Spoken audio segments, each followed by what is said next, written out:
क्या दूसरे के मन की बात को जान लेना, कोई इंसान हमारे बारे में क्या सोच रहा है, इन बातों को जान लेना क्या संभव है? तो इसका उत्तर है हाँ। 100% तो नहीं, लेकिन किसी हद तक आप किसी के भी मन की बातों को जान सकते हैं, समझ सकते हैं। लेकिन अगर आप भी इसे सीखना चाहते हो तो आप इस वीडियो को बहुत ध्यान और समझ के साथ देखिए, और इस वीडियो में जो प्रयोग आपको बताए जा रहे हैं उन्हें आप लगातार अभ्यास करने की कोशिश कीजिए। तभी आप किसी के भी मन की बात को समझ पाएंगे, महसूस कर पाएंगे। वैसे ये सब प्रयोग आपको कोई बताएगा नहीं, क्योंकि बहुत सारे एस्ट्रोलॉजर जो ज्योतिषी हैं वो यही सारे प्रयोग करके आपके मनोभावों को जान लेते हैं। आप जैसे ही उनके पास जाते हैं वो पहले ही आपके मनोभावों को पढ़ना शुरू कर देते हैं। आप अपने बारे में उन्हें थोड़ा बताते हैं और वो आपको आपके ही बारे में बहुत कुछ बता देते हैं।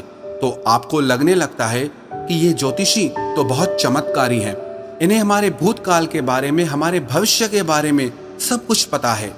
पर ये वास्तविकता नहीं है और ये कोई चमत्कार भी नहीं है। ये सिर्फ अभ्यास की बात है जो उन्होंने किया है, और उसी से ही वो आपके मन की बातों को जान लेते हैं। अब वो तो आपको ये सारी बातें नहीं बता सकते, क्योंकि उनका घर और उनका बिजनेस इसी से ही चलता है। तो आइए अब हम शुरू करते हैं कि इसको किया कैसे जाता है। सबसे पहली बात है कि अगर आप किसी के मन की बात को जानना चाहते हैं तो उसके लिए आपके मन का शांत होना बहुत जरूरी है। थोड़ा ध्यान से समझना इस बात को, तभी आप इन प्रयोगों को सक्सेसफुली कर पाएंगे। मैं आपको एक कहानी सुनाता हूँ।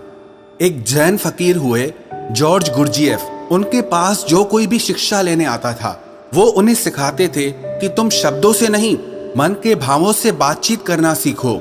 इसे टेलीपैथी भी कहा जाता है, जो बिना कुछ कहे एक दूसरे के साथ मन ही मन में बात कर लेना। कई बार आप लोगों ने महसूस किया होगा कि आप किसी के बारे में सोचते हैं और वो इंसान आपके सामने आ जाता है या उसका फोन आ जाता है। कहीं ना कहीं आपके मन की बातें उस तक पहुंच जाती है और उसके मन की बात आप तक पहुंच जाती है। तो जो जैन फकीर थे वो अपने सारे शिष्यों को एक प्रयोग सिखाते थे कि तुम अपने आप को एक कमरे में बंद रखो और एक भी शब्द नहीं बोलना है, किसी से कोई बात नहीं करनी है। सबसे पहले तो तुम अपनी वाणी को शांत करो। जब तुम्हारी वाणी शांत होगी तभी तुम्हारा मन शांत होगा। हमारी वाणी ही हमारे विचारों को शब्द देती है, आवाज देती है। पहले वाणी में शांति आएगी, फिर विचारों में शांति आएगी। फिर जब धीरे धीरे उन शिष्यों का मन प्रयोगों के द्वारा शांत होने लगता था तो गुरजिएफ क्या करते थे, अपने मन में एक शब्द बोलते थे, जैसे कि गुलाब का फूल। और जब तक वो शब्द उन शिष्यों को सुनाई नहीं देता था वो उन शिष्यों से इसी प्रयोग को लगातार करवाते रहते थे। वो एक ही कोई शब्द अपने मन से बोलते रहते थे और उस शब्द को धीरे धीरे वो सारे शिष्य आसानी से सुन लेते थे, बिना मुंह से कुछ भी बोले। आप कहोगे ये सब बकवास बातें हैं। ये बिल्कुल भी बकवास बातें नहीं है, ये प्रूव्ड साइंटिफिक बातें हैं। बहुत लोगों ने इस पे प्रयोग किए हैं। आपने कभी देखा, जो मनोवैज्ञानिक होते हैं वो बहुत से लोगों के चेहरे के हाव भावों को देखकर, उनकी बातों को सुनकर उनके मन की बात जान लेते हैं। तभी मनोवैज्ञानिक लोगों के सामने सब लोग अपने दिल की हर बात खोलकर रख देते हैं। उन्हें लगता है कि इन्हें हमारे बारे में सब कुछ समझ में आता है, ये तो हमारे मन की बातें पढ़ लेते हैं। जो लोग मनोवैज्ञानिकों के पास जाते हैं उन्हें लगता है कि इस मनोवैज्ञानिक के पास तो कोई चमत्कारी शक्ति है। सच कहूं, उसके पास कोई चमत्कारी शक्ति नहीं। उसने बस अपने विचारों को शांत करके, खुद के विचारों में ठहराव ला करके, उसने अपने भावों को, अपनी ऊर्जा को आपसे कनेक्ट कर लिया। इसलिए जो भी आपके हाव भाव हैं उसकी ऊर्जा को वो मनोवैज्ञानिक महसूस कर पाता है, समझ पाता है। सीधा सरल सा सूत्र है कि जब तक आप बोलते रहते हैं सामने वाले सुनते रहते हैं। आप बोलना बंद करते हैं तभी सामने वाला जो बोल रहा है वो आप सुन पाते हैं। यदि आप दोनों ही लगातार बोलते रहेंगे तो किसी को कुछ समझ में नहीं आएगा। ठीक इसी तरह यदि आपका मन चुप है तभी आप किसी दूसरे का मन सुन सकते हैं। मन के चुप होने का मतलब है कि आप विचार और कल्पनाओं से बाहर निकलकर पूर्णतः शांत हो जाएं। इसे ही चित्त का शांत होना कहते हैं। कहते हैं कि इस मन की शक्ति योग के बल पर जो योगी लोग होते हैं वो चींटियों के पैरों में बंधे घुंघरू की आवाज तक भी सुन सकते हैं। तो लोगों के मन में तो दुनिया भर का शोर मचा हुआ है, वो आपको कैसे नहीं सुनाई देगा। लेकिन इसके लिए आपको एक बात बता दूं, जिन लोगों का मन बहुत चंचल रहता है, बहुत दौड़ता रहता है, ऐसे लोग अपने ही मन की बातों को ठीक से नहीं समझ पाते, तो वो किसी और के मन की बात को क्या समझ पाएंगे। मैंने एक कहानी सुनी, एक फकीर हुए लाओ त्सु, वो अपने एक शिष्य के साथ रोज सुबह में वॉक करने जाते थे। एक दिन जो उनका शिष्य था, तो उस दिन उनका शिष्य अपने मित्र को भी साथ लेकर आया। तो मॉर्निंग वॉक के टाइम पे उनका शिष्य और उसका मित्र भी साथ साथ चलने लगा। वो काफी देर तक ऐसे ही पैदल चलते रहे, किसी ने कोई आवाज नहीं की। जो उनके शिष्य का मित्र था वो बड़ा हैरान हो रहा था कि ये लोग कुछ बोलते क्यों नहीं, इतनी देर से चुप क्यों हैं ये लोग। तो उसने सोचा मैं ही बात शुरू करता हूँ, और काफी समय गुजरने के बाद उसने सिर्फ इतना कहा कि कितनी अच्छी सुबह है, कितना अच्छा मौसम है। जब उस शिष्य के मित्र ने ये बात कही तो लाओ त्सु ने कहा कि कल से तुम अपने मित्र को मेरे पास बिल्कुल लेकर मत आना, क्योंकि ये बहुत शोर मचाता है। वो शिष्य बड़ा हैरान हो गया कि इसने तो सिर्फ इतना कहा कि कितनी अच्छी सुबह है, मौसम कितना अच्छा है, इसमें इसने ऐसा कौन सा शोर मचा दिया। तो लाओ त्सु ने अपने शिष्य से कहा कि मेरा मन अब पूर्णतः शांत हो गया है, अब जरा सी भी आवाज मुझे शोरगुल मालूम होती है।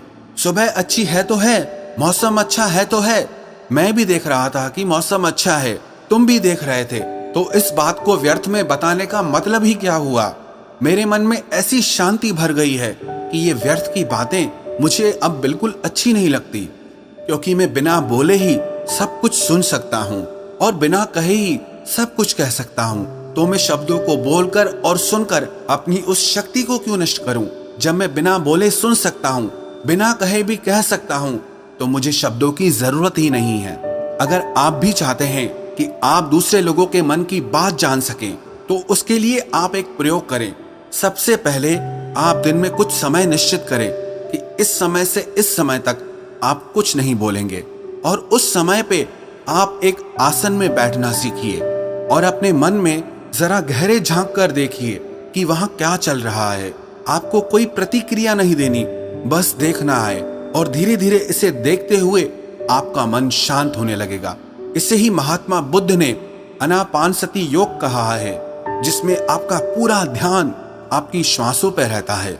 इससे आपके मन में पूर्णतः शांति आ जाती है, और जब आपका मन पूरी तरह से शांत हो जाता है तो आप अपने आसपास में हो रही चीजों को, लोगों को गहराई से देख पाते हैं, गहराई से समझ पाते हैं, सुन पाते हैं। एक शांत चित्त वाला इंसान बिना कहे भी सामने वाले की हर बात को समझ लेगा, और वो जो कह रहा है उसकी झूठी बातों में वो कभी नहीं फंसेगा, क्योंकि एक शांत चित्त वाला वो सब कुछ सुन सकता है जो एक साधारण इंसान कभी नहीं सुन सकता।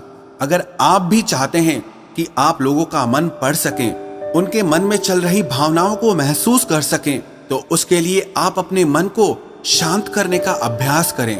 और जब आपका मन शांत हो जाए तो धीरे धीरे लोगों के मन में गहरे झांकने की कोशिश करें, उनके हाव भाव को समझने की कोशिश करें, उनके शब्दों पर नहीं जाएं, जो उनके हाव भाव हैं आप उन्हें गहराई से समझने की कोशिश करें।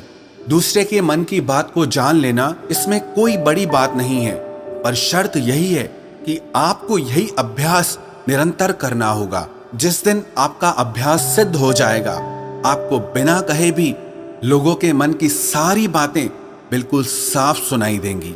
अब आप ये सोच रहे होंगे कि किसी और के मन की बात पता करके हमें क्या फायदा मिल जाएगा, लेकिन मैं आपको बता दूं कि इसका फायदा आपको जीवन के हर क्षेत्र में मिलेगा।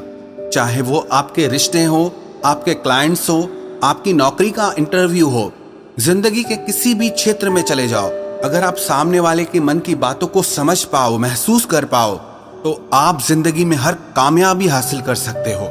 इसके बहुत फायदे हैं। इससे आपको कोई भी इंसान झूठ बोल के धोखा नहीं दे सकता, कोई आपका इस्तेमाल नहीं कर सकता, आप हर तरह की भावनात्मक चोट खाने से बच जाएंगे, कोई आपके पैसों को लूट कर नहीं जा सकता। और एक बात मैं आपको बता दूं कि ये प्रयोग एक ही दिन में सिद्ध नहीं होते हैं। इनमें थोड़ा समय लगता है, बहुत ज्यादा तो नहीं, लेकिन कुछ महीनों के अभ्यास से ही आप जल्दी ही किसी के भी मन की बातों को आसानी से जान लेंगे।